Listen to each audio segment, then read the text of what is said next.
Docteur Hela Saïd, ministre de la Planification et du Développement économique, avait déclaré que l'encouragement de l'entrepreneuriat est l'une des principales voies sur lesquelles l'État s'appuie pour stimuler la créativité et l'innovation, réaliser le développement économique et augmenter et créer des opportunités d'emploi d'une manière qui renforce l'autonomisation des jeunes. Un sujet très important, les start-upers, les jeunes entrepreneurs, et afin de mieux parler de l'importance de cette spécialité pour l'économie égyptienne, nous avons contacté par téléphone Dr Nadim Samna, expert auprès des entreprises internationales. Bonjour. Bonjour.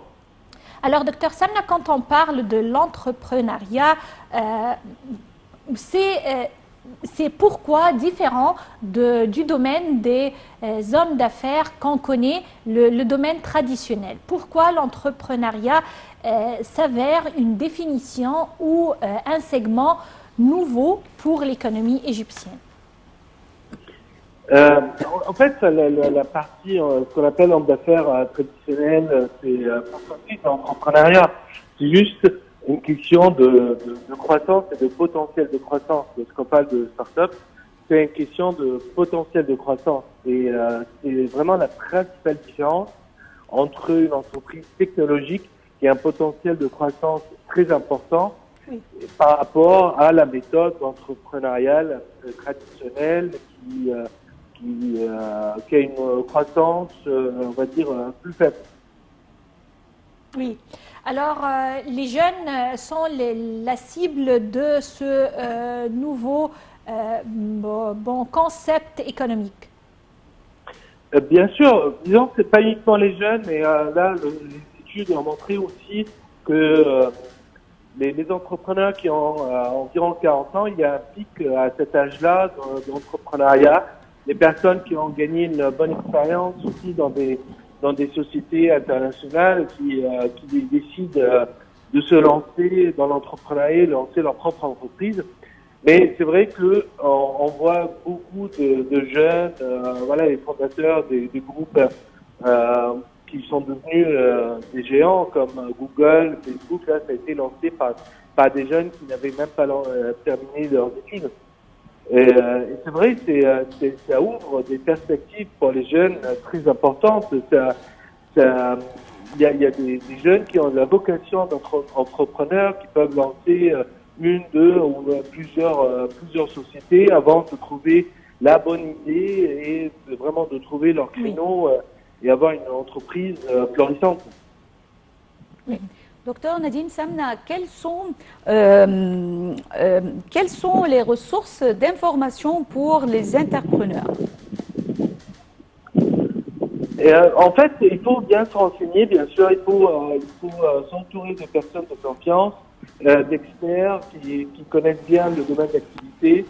Il y a beaucoup on va dire, de centres de soutien, il y a des accélérateurs de start-up et maintenant là ça fleurisse comme des champignons un peu partout. Il y a bien sûr toutes les universités développent de plus en plus des capacités entrepreneuriales pour accompagner les start-up, au moins pendant les premiers mois ou voire les premières années. Il y a beaucoup de conférences, de webinaires, de congrès qui tournent autour de startups. Donc, je ne vais pas citer de nom, mais il y a un qui vient de se terminer cette semaine. Donc il y a vraiment beaucoup de sources d'informations que les jeunes ou les entrepreneurs peuvent utiliser pour réaliser leurs idées et on va dire, que leurs idées prennent forme. Oui. Quels sont les problèmes qui rencontrent l'entrepreneur et comment résoudre ces problèmes? On va dire l'entrepreneur... Notamment au début de sa carrière. Les problèmes qu'on rencontre les entrepreneurs sont des problèmes similaires à toutes les entreprises dans un environnement économique. Il y a bien sûr des problèmes de financement, il y a des problèmes de recrutement, il peut y avoir aussi des problèmes, on va dire, légaux, quand il y a des régulations qu'ils ne connaissent pas. Donc ça, après, c'est les difficultés d'être entrepreneur. C'est pour ça que tout le monde ne se lance pas dans l'entrepreneuriat. Et la grande majorité des gens préfèrent le salariat. C'est plus confortable. En tout cas, l'entrepreneur, il a besoin d'être très persistant. Il a besoin d'avoir énormément de volonté, de se lancer et d'être dynamique, d'aller faire face aux problèmes et trouver des solutions. Et c'est comme ça qu'on réussit. Oui. Alors, docteur Nadim Samna, également, quand on parle des start-upers et de jeunes entrepreneurs, on a toujours en tête un domaine spécifique, c'est le domaine de télécommunications. Pourquoi les jeunes s'intéressent-ils par ce domaine et est-ce qu'on peut dire que l'Égypte a vraiment franchi le cap dans le domaine de télécommunications justement à travers ces nouveaux entrepreneurs? En fait, là, comme on a dit au début, ce qui caractérise les startups, c'est un potentiel de croissance très important, beaucoup plus important que les entreprises traditionnelles. Et en fait, pour avoir ce potentiel de croissance, on a besoin de ce qu'on appelle scalabilité, qui est présente essentiellement soit dans un domaine technologique, ou comme les télécommunications, soit dans la biotechnologie, par exemple, lorsqu'on identifie une nouvelle molécule et ensuite on produit des pilules. Donc ça, on a aussi cette facilité pour avoir des volumes d'utilisateurs et de produits beaucoup plus importants. Parce que voilà, la technologie, si par exemple on fait une application sur mobile, l'application elle peut être téléchargée par 100 personnes, par 100 utilisateurs ou 1 million. C'est le même, on va dire, c'est quasiment le même effort. En tout cas, l'effort supplémentaire pour accompagner les utilisateurs, il reste minime par rapport à l'effort de développement.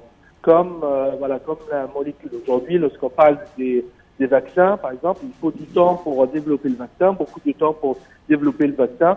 Mais une fois que le vaccin est développé et certifié, et on peut le produire à une très grande échelle.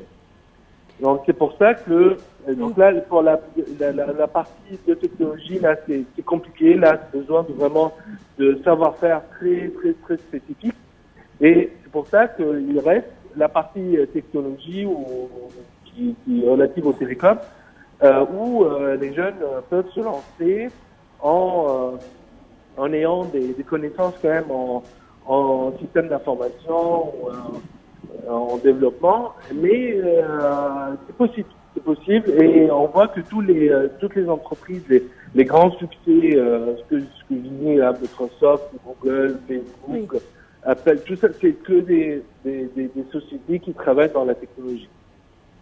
Très bien. Voyez-vous, docteur Nadim, que la transformation numérique qui a lieu actuellement en Égypte contribuerait à l'évolution des petites et moyennes entreprises?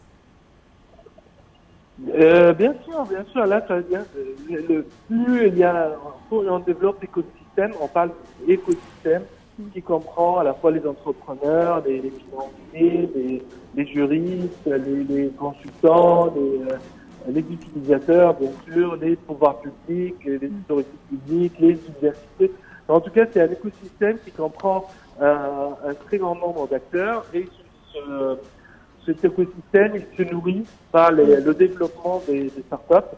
Donc, plus il y a des startups, plus l'écosystème grandit, et plus il y a des startups aussi réussies, soit des réussites, plus ça motive, ça incite d'autres entrepreneurs à se lancer dans l'aventure entrepreneuriale. Et plus il y a des exemples réussis, plus les jeunes entrepreneurs vont avoir des sources d'information, des exemples à suivre plus faciles et plus adaptés aussi à leur contexte. Et les entrepreneurs vont avoir des questions très simples. Comment je peux marier une activité, en tout cas dans un premier temps, une activité salariale avec une activité entrepreneuriale? Comment je peux avoir un financement? Comment je peux avoir mes produits clients? Comment je peux avoir des partenariats avec des grandes entreprises qui peuvent lancer, donner la crédibilité à ma jeune société. Donc ça, c'est des questions que tous les entrepreneurs se posent. Et le fait de rencontrer d'autres entrepreneurs qui ont réussi, ils vont faire confiance à leurs réponses et vont pouvoir appliquer, on va dire, les conseils. Nous vous remercions infiniment, Dr Nadim Samna, conseiller international auprès des entreprises. Merci, Mona. Merci, Jeanne. Alors, c'est ainsi qu'on termine cette édition de notre programme pour aujourd'hui. Bonjour l'Égypte et passez d'agréablement avec la suite de nos programmes sur NALTV International. Nous avons parlé de l'entrepreneuriat et l'importance des start-upers pour l'économie, pour lancer l'économie et pour les réformes économiques. Rendez-vous demain, une nouvelle équipe. D'ici là, on vous remercie infiniment. Bonjour.